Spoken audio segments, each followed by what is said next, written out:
हरि ओम नमो नमः। प्रिय छात्राः छात्राः च सुस्वागतम भो सर्वेषां कृते अस्मिन् ई कक्षायाम। आप सभी को स्वागत है। हमारे प्रिय बच्चे, चलिए आज एक मंत्र से ही हमारा कक्षा का शुभारंभ करते हैं। गणपति जी का मंत्र बोलेंगे।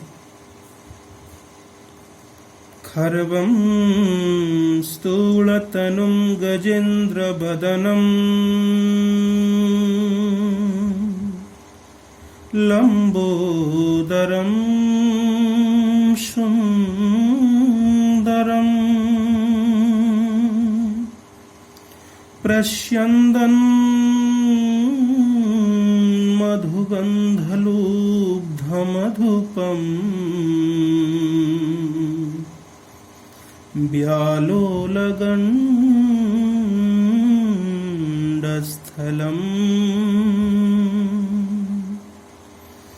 दन्ताघातविदारितारिरुधिरैः सिन्दूरशोभाकरम्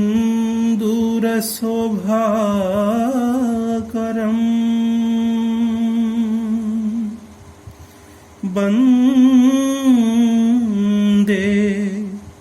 शैलसुतासुतं गणपतिं सिद्धिप्रदं कामदम्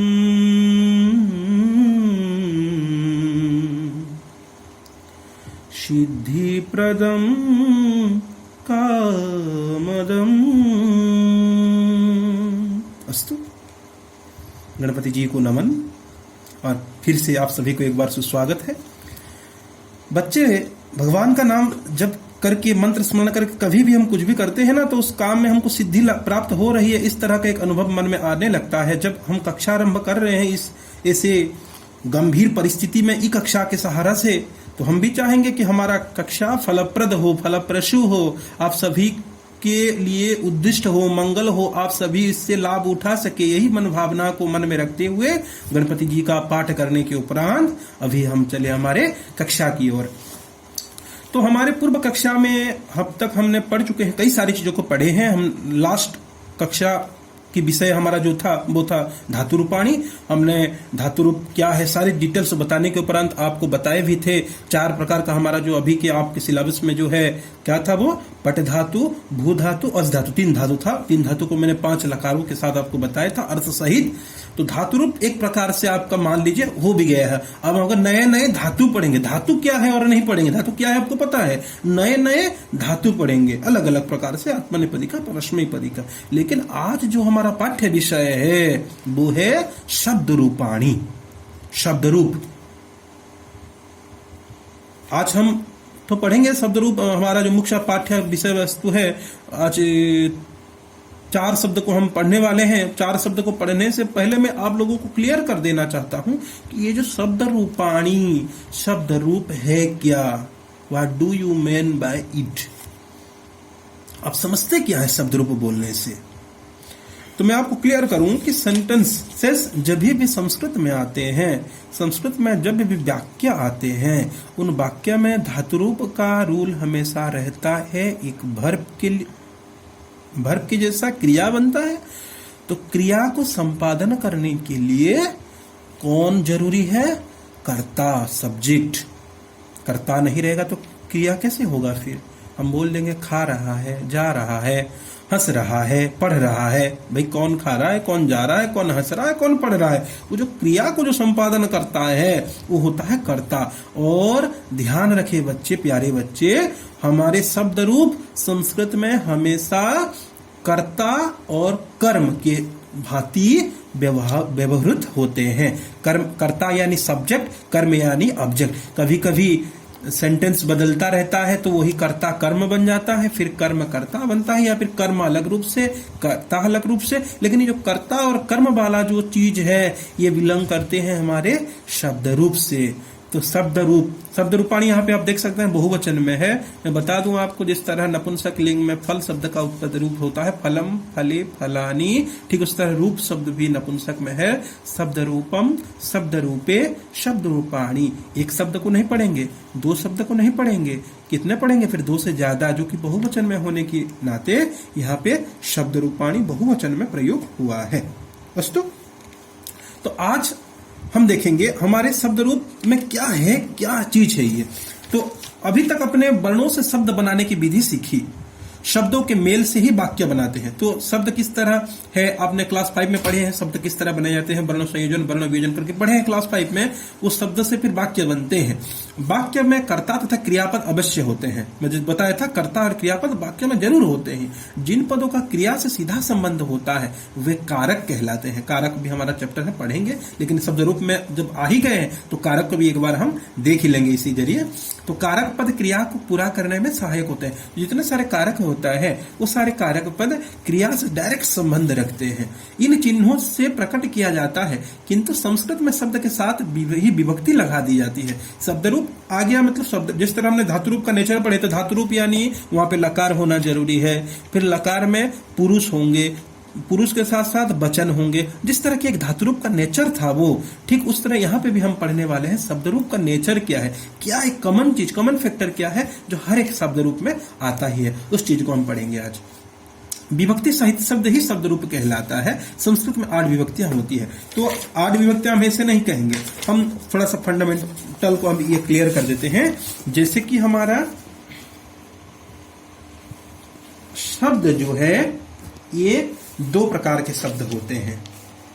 क्या क्या मैंने ऑलरेडी आपको बता दिया हूं। नाम शब्द और एक होता है सर्वनाम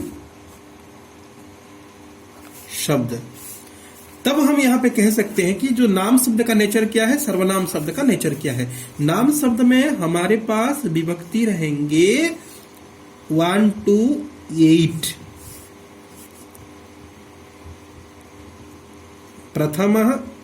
प्रथमातः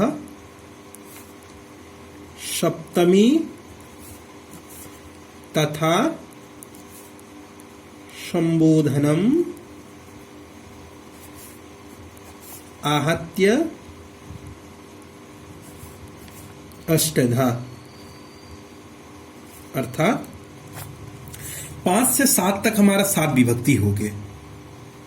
5 से 7 तक हमारा, 5 से नहीं, प्रथमा से सप्तमी तक हमारा 7 विभक्ति हो गए। तथा संबोधनम, एक संबोधन भी लास्ट में आता है। आहत्य यानी टोटल कुल कितने हो गए? अष्टधा, 8 प्रकार के। अब सर और क्या होते हैं? वचनत्रयम,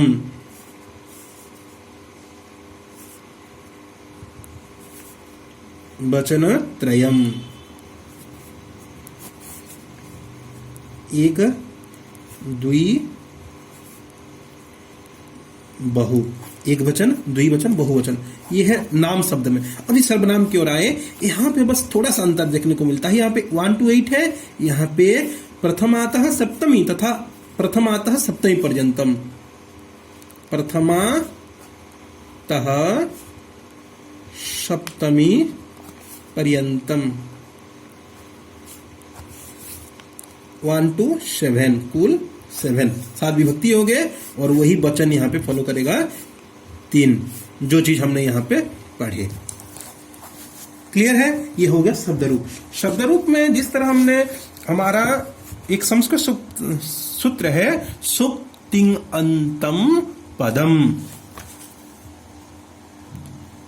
सुप्ति गा यहाँ पे है, गंतम पदम, ये पाणिनि सूत्र है। अब सूत्र को गहरी रूप से नहीं जाएंगे, केवल यहाँ पे थोड़ी सी एक चीज देखेंगे। यहाँ पे सुप्तिंग अंत में शुप और तिंग, आप तिंग को देख के आप पहचान चुके होंगे कि क्या है। तिंग क्या है? प्रत्यय है, जो कि हमारे धातु रूप में पढ़े थे। तिंग प्रत्यय होते हैं 18। क्लियर? 18 वहां पे मैंने बताया था आपको, 9 परस्मैपदी, 9 आत्मनेपदी, इस तरह 18 करके प्रत्यय पढ़े थे। अब देखें एक बार सूप। सूप क्या है? ये टोमेटो सूप, ये सब सूप नहीं है। ये सूप कुछ अलग से, सूप एक प्रत्यय है जो कि हमारा शब्द रूप में, जिस तरह तिंग प्रत्यय कैसे, तीप तस्ची मिप भस्म, सिप थस्तस मिप भस्मस, गम जोड़ तीप गच्छति, ऐसे पढ़े थे। तो ठीक उस तरह यहाँ पे सुप प्रत्यय भी हमारा होते हैं, सुप प्रत्यय कुल 21 होते हैं, क्योंकि यहाँ पे कोई भी नाम शब्द का जो है यहाँ पे 8 इंटू 3, हमने इसको पढ़े थे 8 इंटू 3 यानी 24, और यहाँ पे 7 इंटू 3 इंटू 21। तो आए एक बार शुभ प्रत्यय को पढ़ लें। जैसे कि विभक्ति यहाँ पे सप्तमी तक, संबोधन जो है मैं बता दूं आपको, ये संबोधन कोई अलग प्रकार से नहीं है, संबोधन में प्रथमा विभक्ति से ये लिंक रखता है। यहाँ पे देखिए विभक्ति, प्रथमा विभक्ति हमारा सुप जो बताया था, शु औ जस, बालक जोड़ सु बालकः, बालक जड़ औ बालको, बालक जोड़ जस बालकाः।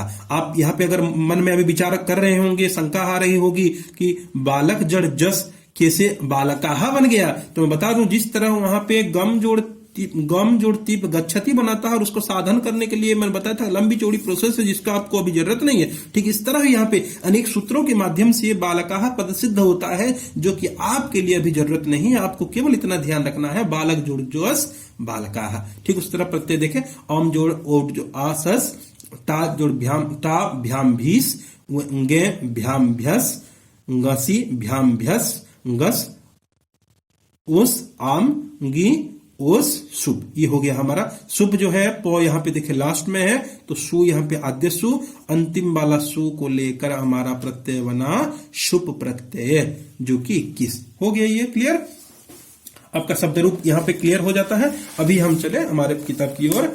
तो आपको मैं बता दूं प्यारे बच्चे, हमारा जो शब्द रूप जो है इसमें क्या कॉमन रहता है बता दूं आपको। ऑलरेडी कॉमन चीज जो बता चुका हूं, 8 विभक्ति या 7 विभक्ति, नाम शब्द में 8 विभक्ति 3 वचन, सर्वनाम में 7 विभक्ति 3 वचन, ये तो है ही। लेकिन जो विभक्ति का चिन्ह है, विभक्ति में जो हिंदी का अर्थ है, वो हर एक शब्द के लिए, चाहे वो नाम हो या सर्वनाम हो, हर एक प्रकार के शब्द के लिए विभक्ति के चिन्ह में, विभक्ति के हिंदी अर्थ में कोई बदलाव नहीं आता है। हम यहाँ पे उदाहरण के तौर से हम राम शब्द को देखेंगे अभी, और राम शब्द से हम अर्थ को जानकर हम इसी अर्थ को हर एक शब्द में उसी अर्थ में लगाएंगे। जैसे कि यहाँ पे विभक्ति बताया गया है प्रथमा द्वितीय, ये नाम राम शब्द एक नाउन है, नेम नाउन, तो यहाँ पे 8 विभक्ति हो गया, संबोधन को मिला के 8 का अर्थ दिया गया। देखिए प्रथमा विभक्ति में रामः, यहाँ पे रामो रामः नहीं बताया गया है, बाद में पढ़ेंगे उसको हम। रामः यानी राम ने, इसका राम एक वचनम में है इसलिए राम ने। अगर मान लीजिए रामो होता तो 2 राम ने, फिर रामः होता तो 2 से ज्यादा यानी बहुत सारे राम ने।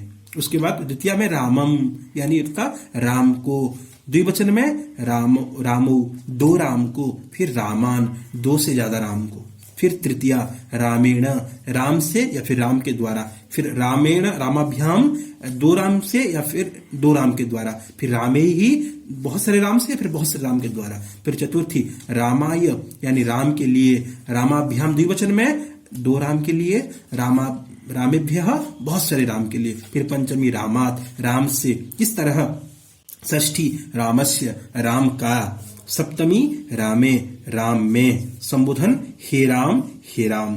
समझ गए? तो हमने यही जो अर्थ है राम ने, ये क्या है, कारक है एक्चुअली। कर्ता ने कर्म को करण से संप्रदान के लिए अपादान से अधिकरण का के की, इस तरह से संबोधन सप्तमी संबोधन में ये जो अधिकरण में इस तरह संबोधन आ जाता है। षष्ठी 7 विभक्ति यहाँ पे कारक के रूप में आ जाते हैं। अभी हम चले लिंग और वचन, जो आपको बता चुका हूं। संस्कृत में 3 लिंग होते हैं जनरली। ये जो शब्द रूप भी हो है, ये नाम शब्द में भी अनेक प्रकार के शब्द आते हैं। कोई आ जाते हैं पुल्लिंग की कैटेगरी में, पुल्लिंग यानी उनका पुरुष भाव को बताते हैं। उस तरह कोई होते हैं स्त्रीलिंग, यहाँ पे स्त्री भाव को बताते हैं वो सारे शब्द रूप स्त्रीलिंग जैसा। और कोई शब्द लिंग होते हैं नपुंसक, वहां पे नपुंसक का। ये होते हैं 3 लिंग हमारे संस्कृत में। यहाँ पे उदाहरण आपको बताया दिया गया, जैसे कि पुल्लिंग में पुरुष जाति का बोध कराने वाला शब्द पुल्लिंग कहलाता है। जैसे शिष्य बालक, सिंह ये भी, फिर पादपः वृक्षः, चंद्रः। मैं आपको बता दूं जनरली यहाँ पे आप देखेंगे, जहां पे आकार आपके स्टडी के लिए बता रहा हूं, आपके कक्षा के आधार से आपको बता रहा हूं, जहां पे आप देखेंगे कोई मात्रा ना हो, औकार में विसर्ग रहे, उसको ही आप अभी के लिए पुल्लिंग शब्द मानेंगे। जैसे यहाँ पे कोई मात्रा नहीं है, ओ के साथ विसर्ग है, देख रहे हैं। उसके बाद स्त्रीलिंग में जो शब्द स्त्री जाति का बोध कराते हैं वे स्त्रीलिंग कहलाते हैं, जैसे कि लता, अम्बा, बाला, माला, महिला। यहाँ पे आकारांत इकारांत भी रहते हैं दोनों। उसके बाद नपुंसकम, नपुंसक में मैं बता दूं, नपुंसक को पहचानने की और आसान तरीका है जिसके अंत में मौकार में बस हलंत रहे, मौकार में बस हलंत रहे, जैसे कि आम्रम, पात्रम, चित्रम, बनम, पाटलम। इसका मूल ये रूप है, मूल शब्द क्या है? आम्र, पात्र, चित्र, बन, पाटल। इसका जब एक प्रथमा विभक्ति एक वचन में आम्रम, आम्रे, आम्रामणि, आम्रम, पात्रम, पात्रे, पात्राणी, इस तरह से आपको बता दिया गया है। उसके बाद लिंग के बाद आते हैं हमारे पास वचन। वचन सभी शब्दों के 3 वचन होते हैं। ये जो बता रहा हूं आपका लिंग या वचन, ये सभी में कॉमन रहेंगे, इसमें कोई बदलाव नहीं होता है। शब्द सब वचन होते हैं 3, एक वचन, द्विवचन, बहुवचन। एक वचन यानी एक चीज को जो इंडिकेट करे, ओनली 1। द्विवचन यानी ओनली 2, और बहुवचन 3, नॉट 3, मोर देन 2। वो 2 में, बहुवचन में 3 भी हो सकते हैं और लाख, अरबों, करोड़ भी हो सकते हैं, और सब आ जाएंगे बहुवचन में। पर्टिकुलर 2 यानी द्विवचन, पर्टिकुलर 1 यानी एक वचन। क्लियर? आप 7th क्लास के बच्चे, इसलिए आपको ज्यादा ये ऑलरेडी पढ़ चुके हैं आप लोग, हम स्पीड ले जाएंगे। तो इस तरह आपको बता दिया गया है यहाँ पे। अब आएंगे पुल्लिंग शब्द की ओर। तो पुल्लिंग शब्द में आज हम पढ़ने वाले हैं हमारा औकारांत पुल्लिंग देव शब्द। स्वरों के आधार पर भी भिन्न शब्दों का रूप में भेद हो जाता है। जिन शब्दों के अंत में अ हो, जैसे मैं बताया था अ हो, वे औकारांत कहलाते हैं। इसी प्रकार आकारांत, इकारांत, बड़ी इकारांत, उकारांत, ऋकारांत आदि होते हैं। जैसे श्याम, श जोड़ य, आ जोड़ म, अ, इसका अंतिम स्वर अ है तथा यह पुरुष जाति का बोध कराता है, श्याम। इस प्रकार यह शब्द औकारांत पुल्लिंग कहलाएगा। कुछ अन्य शब्द इस प्रकार है, जैसे कि जगदीशः, शिष्यः, बानरः, अजः, वृषः और खगः। तो ये हो गया शब्द के फंडामेंटल, आपका क्लियर हो गया। मैंने आप इस कक्षा में अब तक क्या पढ़े हैं? शब्द रूप क्या है, अनेक प्रकार से बताए। वहां पे 21 प्रत्यय होते हैं, नाम और सर्वनाम के रूप में 2 प्रकार के शब्द हमारे पास है। फिर वहां पे भी 3 लिंग आ जाते हैं, पुल्लिंग, स्त्रीलिंग, नपुंसक लिंग, और वचन आ जाते हैं, एक वचन, द्विवचन, बहुवचन। अभी हम हमारे जो पर्टिकुलर आज का जो पाठ्य विषय है उसकी ओर चले। जो हमारा प्रथम शब्द है देव, औकारांत पुल्लिंग शब्द, औकारांत पुल्लिंग देख रहे हैं यहाँ पे राम शब्द है। जैसे कि मैंने बताया था आपको, राम, राम, 2 राम, बहुत सा राम। राम को जैसे बताया था, ये जो विभक्ति का चिन्ह है राम को, इसमें बदलाव कभी नहीं होगा। कोई भी शब्द हो, पुल्लिंग का हो, स्त्रीलिंग का हो, नपुंसक का हो, या नाम का हो या सर्वनाम को, किसी प्रकार का भी शब्द रहे, ये जो चिन्ह है, इस चिन्ह में कभी बदलाव नहीं आएगा। तो आज की ओर बढ़े। आज हमारा पहला शब्द है औकारांत पुल्लिंग देव शब्द। यहाँ पे वही विभक्ति, और ध्यान रखें ये विभक्ति और एक वचन, द्विवचन, बहुवचन, ये हर एक शब्द रूप में ये कॉमन सी चीज है। इसको आप कभी भी मिस नहीं करेंगे लिखने के दौरान, पढ़ने के दौरान। ध्यान रखें इस बात का। बस एक चीज ध्यान देंगे, यहाँ पे नाम शब्द है तो वहां पे आपका संबोधन मिला के 8 विभक्ति आएंगे, और सर्वनाम जब पढ़ेंगे हम आगे, सर्वनाम होगा तो वहां पे संबोधन बस हट जाता है, सप्तमी तक विभक्ति रहते हैं। तो आइए प्रथम शब्द जो है प्रथमा विभक्ति, एक वचन, द्विवचन, बहुवचन, ऐसे डायरेक्ट पढ़ूंगा। देवः, देवौ, देवाः, अर्थात एक देव। देव का अर्थ क्या है? भगवान, देव। इस पर जो भी हम मानते हैं, एक भगवान, 2 भगवान, 2 से ज्यादा भगवान, एक राम, 2 राम, 2 से ज्यादा राम, बहुत राम, वही अर्थ है। द्वितीया देवम, देवौ, देवान, यानी एक देव को, 2 देव को, 2 से ज्यादा देव को, बहुत देव को। फिर तृतीया देवेन, देवाभ्याम, देवैहि, एक देव के द्वारा, 2 देव के द्वारा, 2 से ज्यादा देव के द्वारा। फिर चतुर्थी देव। ये जानने के बाद आप लोग सेंटेंस बनाने में गलतियां नहीं करेंगे, और किस प्रकार से आपका प्रश्न आता है मैं भी आपको उसको बताऊंगा आने वाली कक्षाओं में। चतुर्थी देखिए, देवाय, देवाभ्याम, देवेभ्यः। देवाय यानी एक देव के लिए, देवाभ्याम यानी 2 देव के लिए, देवेभ्यः यानी 2 से ज्यादा देव के लिए। फिर पंचमी देवात, देवाभ्याम, देवेभ्यः, एक देव से, 2 देव से, 2 से ज्यादा देव से। उसके बाद षष्ठी में देवस्य, देवयोः, देवानाम, एक देव का, 2 देव का, 2 से ज्यादा देवों का। उसके बाद सप्तमी देवे, देवयोः, देवेषु, एक देव में या फिर एक देव पर, 2 देव में या फिर 2 देव पर, और 2 से ज्यादा बहुत देव में या फिर बहुत देवों पर। क्लियर? संबोधन हे देव, किसको हम बोलते हैं? हे, अरे बालक बोलते हैं, बुलाते हैं ना, अरे बालक, वही जो है। हे भगवान, हे नाथ, ऐसे बोलते हैं, वही है हे देव। उसके बाद हे देवौ, हे देवाः। क्लियर हो गए? ये हो गया हमारा आज का प्रथम शब्द है औकारांत पुल्लिंग देवः शब्द। उसके बाद आकारांत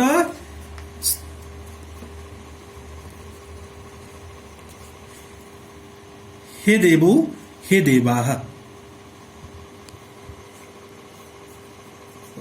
यहां पे देखो आपने मिस्टेक हुआ है बच्चे, यहां पे दे है तो इसको थोड़ा सा हम नजर देंगे हे, ठीक है ना, प्रिंटिंग मिस्टेक है ये, हे देवो हे देवाः। तो इस तरह से आपका पुत्र शब्द, इसको आप रिपीट नहीं करेंगे। जिस तरह राम शब्द हुआ, जिस तरह देव शब्द हुआ, उस तरह पुत्र शब्द होगा। इस तरह गिने चुने नहीं है, इस तरह लाखों करोड़ों शब्द है जो कि औकारांत पुल्लिंग जैसा चलेंगे। तो हर एक को पढ़ना तो अभी संभव नहीं है और एक को बताना अभी संभव नहीं है, समय हमारे पास कम है। तो समय की कमी को नजर में रखते हुए हम चलेंगे इसी क्रम से।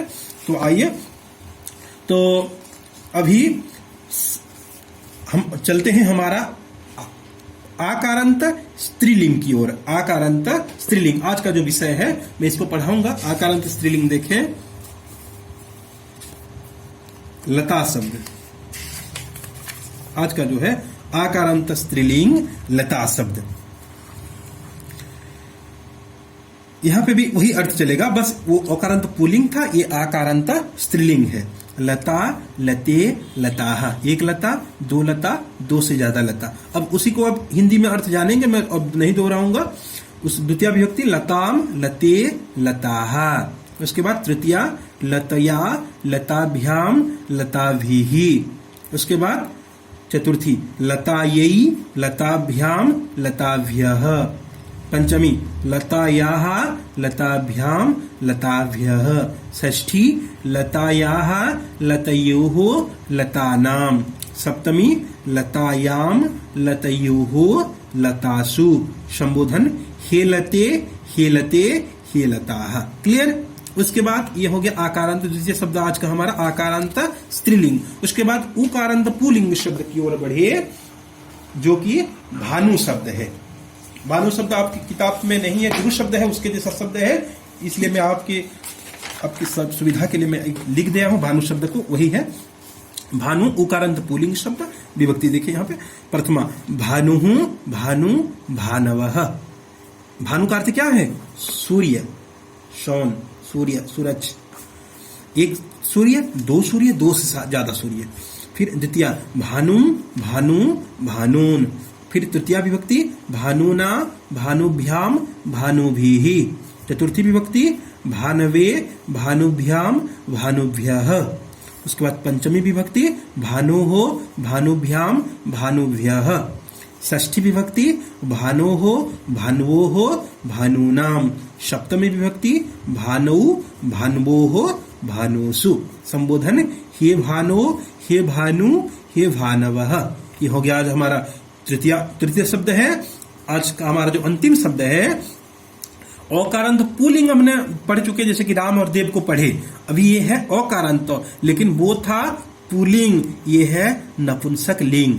नपुंसक लिंग की एक खासियत होती है, इसमें मैं बता दूं औकारांत और नपुंसक में क्या भेद है, क्या साम्यता बता दूं। यहाँ पे भेद है इतना है कि इसमें उसका प्रथम विभक्ति, इसका जो साम्यता बता रहा हूं,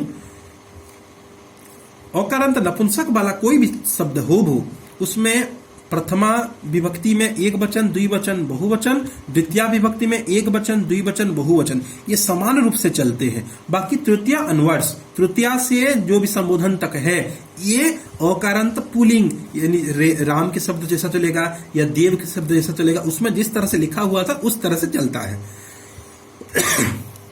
तो एक बार पढ़ेंगे इसको। प्रथमा फलम फले फलानी।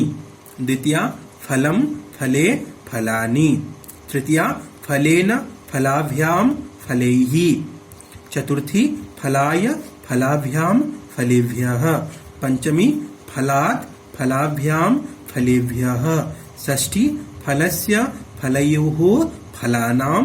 सप्तमी फले फलयोः फलेषु। संबोधन हे फल हे फले हे फलानी। तो ये हो गया। अब आज हम लोगों ने पढ़ लिए हैं औकारांत पुल्लिंग में देव शब्द, आकारांत स्त्रीलिंग में लता शब्द, उकारांत पुल्लिंग में भानु शब्द और औकारांत नपुंसक लिंग में फल शब्द।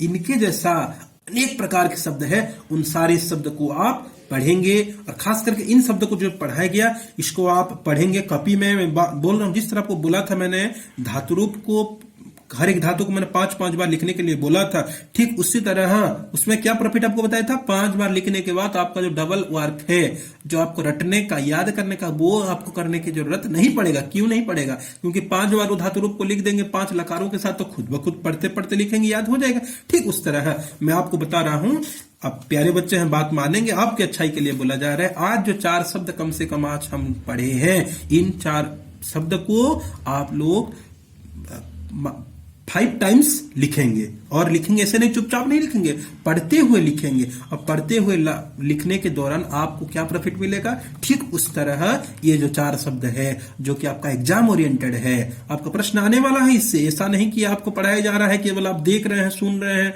ऐसा नहीं है। ये आपका एग्जाम ओरिएंटेड चीज आपको बताया जा रहा है, पढ़ाया जा रहा है। तो इसको आप अगर पढ़ेंगे, रट लेंगे, तो आपको एग्जाम के टाइम में एक्स्ट्रा प्रेशर बन के ये चीज नहीं आएगा आपके पास। अभी आप 5 बार लिख देंगे, इसी चीज से आप छुटकारा पा जाएंगे। 5 बार लिख देंगे, ऑटोमेटिकली ये आपका माइंड में फिट हो जाएगा। 5 बार कभी भी मैं आपको पूछूं कि भानु शब्द बताओ, तुरंत आप बोलने लगेंगे, और इसको एक एक बार पूरा अच्छे से लिखेंगे ताकि आपको अच्छे से याद हो जाए, समझ में आ जाए। तो आज का जो हमारा यही पाठ्य विषय था कि अब तक हम शब्द रूप और धातु रूप में, जो भी हमारा शब्द, धातु रूप में हमारा 3 धातु रूप, अस धातु, भू धातु, पट पढ़ चुके हैं। शब्द रूप में आज 4 पढ़ लिए। इस तरह आने वाले समय में भी हमारा पास और भी शब्द रूप है, धातु रूप है, जो आने वाली कक्षाओं में हम लोग बहुत अच्छे से पढ़ेंगे। तो ये सारे मेरा विश्वास है आपको मेरा बात मानेंगे आप लोग। आपकी अच्छाई के लिए इसको चीज को बार बार लिखेंगे, पढ़ेंगे, अभ्यास करेंगे। चलो आज इसी के साथ आज हम इस कक्षा को विराम देते हैं। जय तु संस्कृतम, जय तु भारतम।